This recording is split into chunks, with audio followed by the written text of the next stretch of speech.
Mahalagang simbolo ng bawat bansa ang sarili nitong watawat dahil sinasalamin nito ang kultura at kasaysayan ng lahing kinakatawan nito. Isa po ang Pilipinas sa may makulay na kasaysayan ng bandila.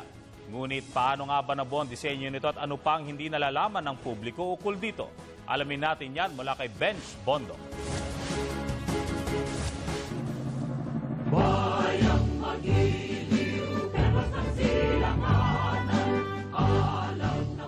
Bughaw, puti, dilaw, pula. Ito ang mga kulay ng ating lahing malaya at pinagpala. Mga katangiang ng ating bandila. Dahil ang nakaraan, kasalukuyan at maging ang kinabukasan ng ating bayan, nakaukit sa simbolong ito na bunga ng katapangan ng ating mga bayaning sariling buhay ang ipinunla.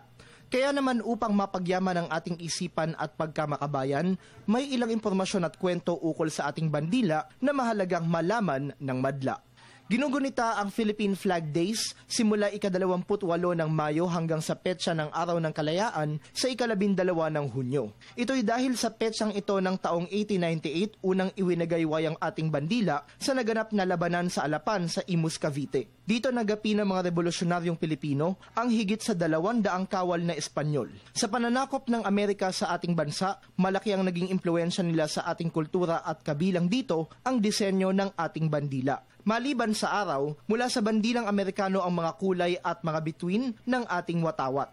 Ginawa ito ng mga nagdisenyo nito bilang pagkilala sa ng Amerika sa Pilipinas mula sa kamay ng Espanya. Ngunit dahil din sa naturang pananakop, sa bisa ng Flag Act of 1907, ipinagbawal ng mga Amerikano ang paggamit ng bandilang Pilipino. Makalipas ang 11 taon, naamyendahan ng batas at muli, naging opisyal na simbolo ng ating bansa ang bandilang Pilipino. Bukod sa pagiging busilak, sinisimbolo ng puting tatsulok sa ating watawat ang katipunan na kilala bilang samahang nagtaguyod ng ating kasarinlan laban sa mga mananakop na Kastila.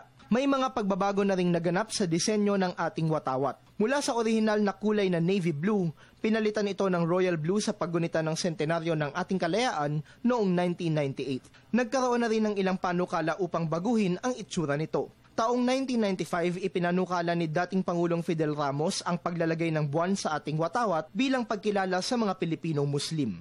Ang kaisipang ito, isinulong din ni dating Senador Richard Gordon. Ngunit sa halip na buwan, nais naman niyang magdagdag ng ikasyam na na nasa ating bandila.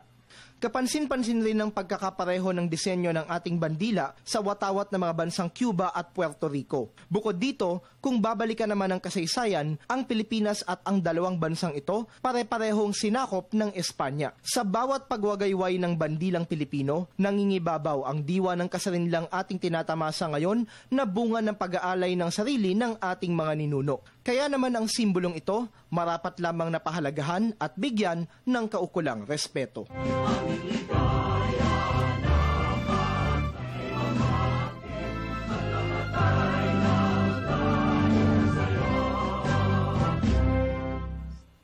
Para sa Telebisyon ng Bayan, Benj Bondo.